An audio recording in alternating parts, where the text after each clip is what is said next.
No fucking way the Rockets should have lost to them last night, though. Don't give a shit what kind Bro, the way the Rockets lost that game, man. Oh, fucking killed me. Yeah, I was to this day. I just don't understand why Sengun think he T-Mac at the end of every fucking game. Every game, Sengun got to take this bullshit ass shot. Chill. Every game. You think KD gave it up too early? No, he gave it up to him so he can get it back. Like that was I expected like a handoff or something, and then I didn't think he could not get the ball back. Yeah, nope. I didn't know that he was giving it to him because he was looking to get it back. I thought he was giving it to him to go. No, he was giving it to him. I guess that was part of the plan. That might be partially true. He dribbled himself into the 6th man. Bro, he dribbled himself into. He shot over a triple team damn near. Yeah, that was crazy. Yeah, I was trying to figure out what the plan was, and that looked like when KD gave it up to him. Right when KD gave it up to him, I'm thinking, okay, we're already in the meat and potatoes of the game. That side of the floor, it wasn't really much going on over there. And throw the ball back to Kevin Durant. Here. I didn't think he was going back. That man KD couldn't miss yesterday, and then that's what. And you gonna not throw the ball back to him? That's what's crazy. Like how fourth quarter plus OT. Fuck it, I'm gonna take him. Second game in a row, too, though. So second game in a row. Yeah, he just threw it up to him to get it back. That's really what he did. He just threw it up to him to get it back. He may be at the point where Sengun might just not be as good of a scorer as like people want him to be.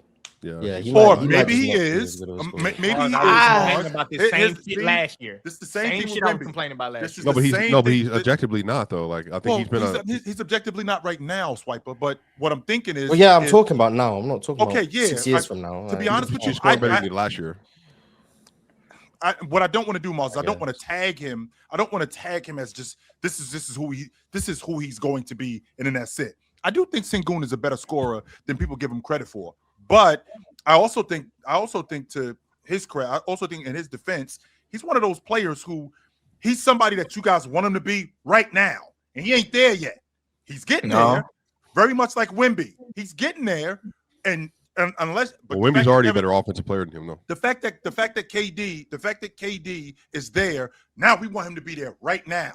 He's still in that developmental stage of being that great scorer. He ain't there. I mean, he is. I think Sengun's a good scorer. It's just the cons that come with it. Like him, when he holds the fucking ball too long, he's probably gonna turn that shit over. Like him trying to dribble a lot. Like I can't stand when he dribbles a lot on the perimeter doing nothing. Like trying to force these bad. His passes become too late. He's a damn good passer, but a lot of times it's too late. It's like the read is too late. So it's not that I don't think he's a horrible scorer. It's just a lot of bullshit come with it, with him scoring the ball. So how much of it do you think is like a byproduct of Alperen Thompson on the floor in these moments too? I think it has a lot to do with them not having a point guard, and I'm in obviously playing a point guard. It's obviously an issue, but I do think I do think you need somebody to. But then again, I will say this though, Gifted, because if you do get a point guard, you get a really good guard. Then maybe Sengun don't do Sengun things. Like maybe the wow that we see about Sengun, where he hold the ball and he make these aggressive plays. Maybe you don't see him. Maybe he plays more out of a short roll, and maybe his time holding the ball is a little bit, is a little bit turned down. So I don't know. So like I didn't watch this full game, so please feel free to like maybe educate me, right? But like I watched the fourth quarter through overtime, and like it looked like every time what happened is they would shade over with 2 on KD. He would essentially get off the ball. She would have the ball. He would try to post up. Sometimes they would double, sometimes they wouldn't.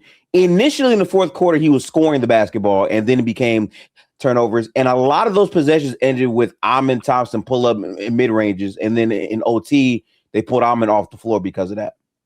That's what I was seeing. I mean, it's pretty much what was going on. I think the Rockets spacing was just bad, bro. Like the Rockets spacing was just bad. And to be fair, and I don't know how they're gonna do it, but when Tari Eason comes back, who's was shooting the hell out the ball, by the way, maybe you give him better spacing. You still got to have a question about what you're gonna do with Amen.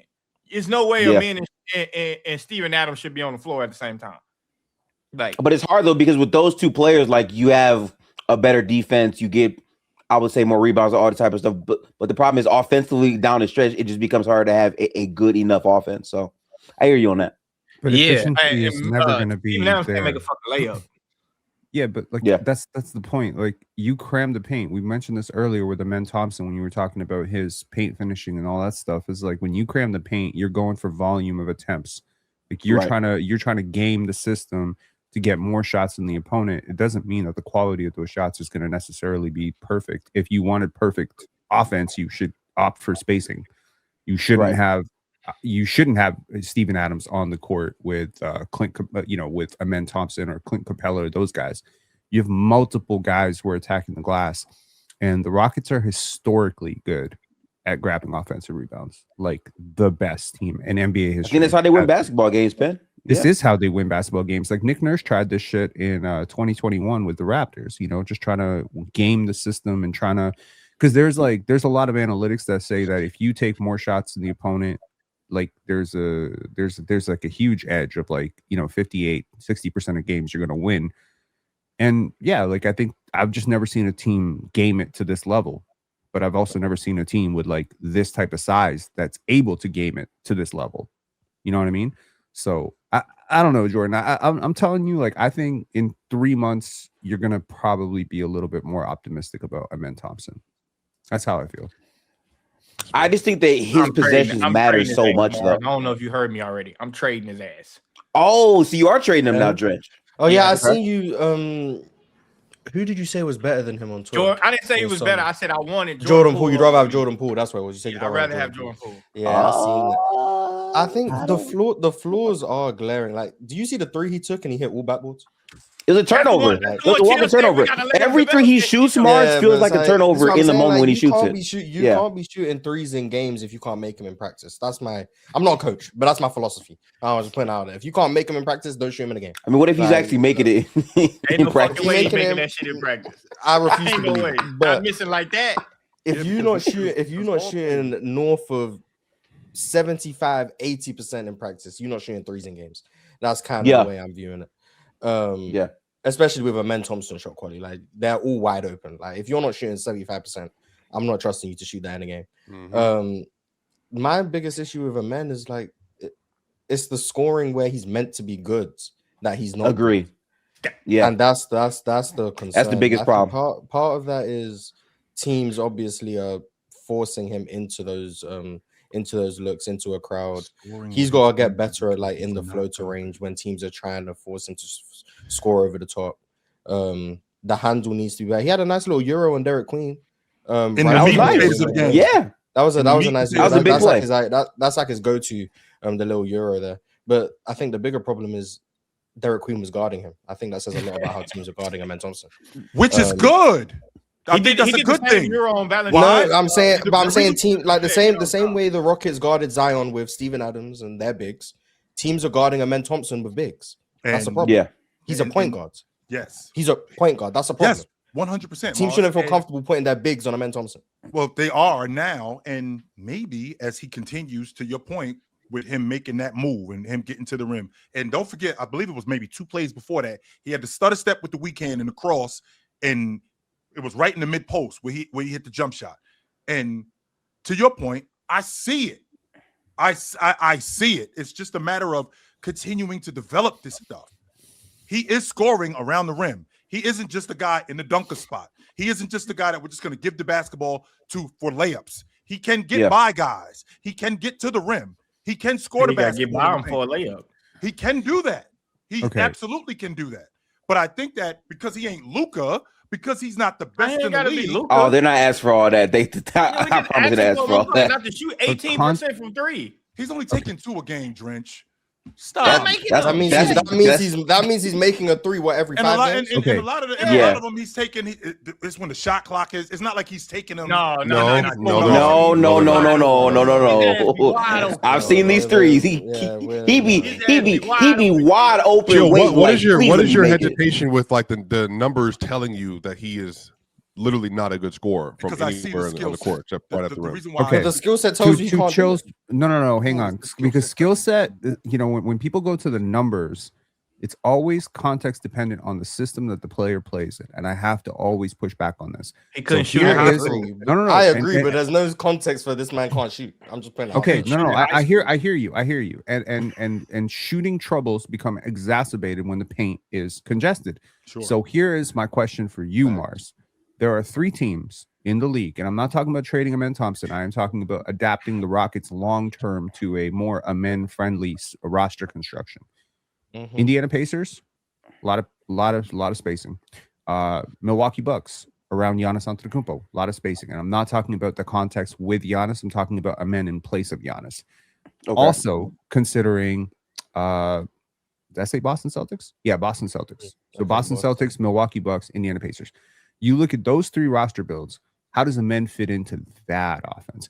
Current skill set aside, are you as comfortable guarding him with a big when he can attack downhill with a stretch big as opposed to Steven Adams? Because Steven Adams sitting in the dunker spot, Amen Thompson driving into the congested paint with a big, it's much easier. It's a lot harder when you got Miles Turner out there and Gary Trent and AJ Green and even in that situation, I think Amen becomes an all-star.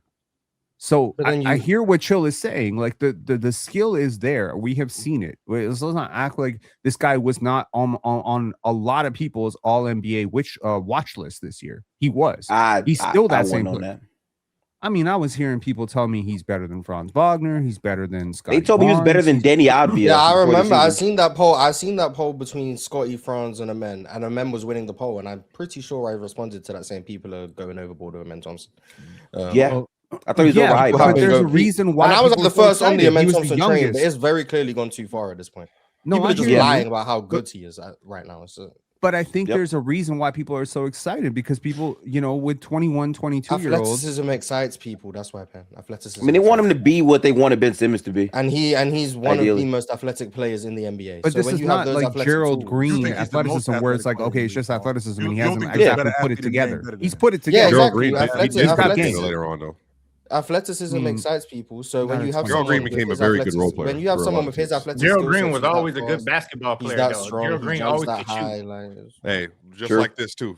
Like, first of all, Gerald Green from my city. Now we ain't gonna do that. Now Gerald Green always could shoot. Gerald Green always could score. I want to give a big respect to Gerald Green because he even have what like a thumb. He was missing his ring finger. Yeah, and was still making threes. No, I agree. I agree. The Rockets context doesn't lend itself to the most efficient scoring. Came out of high school, right? We know that doesn't help Sengun. It doesn't help Amen Thompson. It damn sure didn't help Jalen Green last year. I will say Jalen Green didn't get this type of bail, but it doesn't help anyone because there's a lack of spacing. But I will say Amen Thompson is also not spacing the floor for his teammates. So they're not spacing for him, and he needs spacing. But then when he's not on the ball, he's also not spacing the floor. In the fact that he gets very clearly how is he ignored, as a screener? And then he has to. How is he as a screener? He's not great as a screener. So that's one thing I think he can get better at. Year one. Yeah, you can get better at a lot of things on offense. A lot. I think his athleticism. You just rarely get better at shooting, to be honest. His athleticism helps spacing. Like his ability to attack downhill. Again, in theory. In theory, if you are able to twitch past your guy and attack the rim and draw a second defender, you are never going to impact spacing negatively for me. There are certain guys who can beat their guy. I used that argument for Zion, and you disagreed with me a few months ago. But you've had a change of heart. That's cool. We new information. We evolve. Cool. Yeah, that's cool. I do want to ask though, I see numbers. Amen's blow by percentages aren't that great, and the reason for that is because they give him such a cushion that it's actually hard for Amen Thompson to get by defenders. So in order to blow by people, they need to play up to you. You can't no matter how athletic you are, if they're giving you 8 feet of room, you're not blowing by that defender. That's okay. But if you put him in Utah next to Lauri Markkanen and Lauri's a screener, you're not guarding that the same way as a Steven Adams. They're just gonna go under. They're just gonna go they're gonna under and they're gonna hug. If you're giving him that much space, and this is why they'll hug Lowry and go under on a man. That's it, and it's gonna make a man play like fucking. They've used KD as a screener. They've used KD as a screener. I mean, but I think that brings up a bigger question though. Is it worth it making your roster more base for Ahmed if Ahmed's not your best player? Not is that really worth it? Takes away your offensive rebounding identity. But that's the problem already though. Gifted that was the issue I brought up months ago. It's not that Amin is a bad basketball player. It's that they don't have time for him in because they traded for Kevin Durant. For Kevin Durant, I said the same thing. Durant, you have to if you trade for Kevin Durant, you have to be trying to win a championship. 100%. They don't got time to wait around for Amen Thompson to learn how to shoot the basketball. Same thing that was my issue. His deficiencies. Every young player's deficiencies are gonna be exacerbated when you speed up the timeline to. I know Kevin Durant said he doesn't view this as championship or bust, but like for the Rockets, we know Kevin Durant is 37. I think he's 37 right now. 37. So we know Kevin Durant he's got more years behind him as he does in front of him. So we know if they're trying to win, it's got to be sooner rather than later, which means all the young players' flaws doesn't mean it's an indictment on their whole careers. It doesn't mean Sengun is never going to be an amazing tier 1 offensive player, but right now he's not. And that's problematic for the Houston Rockets championship chances. It doesn't mean that Thompson is never going to figure out how to be a viable playoff offensive piece, but he's not right now, and the Rockets need him to be right now if they're trying to win. That's problematic. It's the panel. Religion get built on cam. Where the check throw smoke and the host go ham. You ain't never seen hoop talk hit the raw. Every take got weight, every night we drop. This that barbershop. Courtside, worldwide tone. Welcome to the only show that really feel like numbers jumping like the score.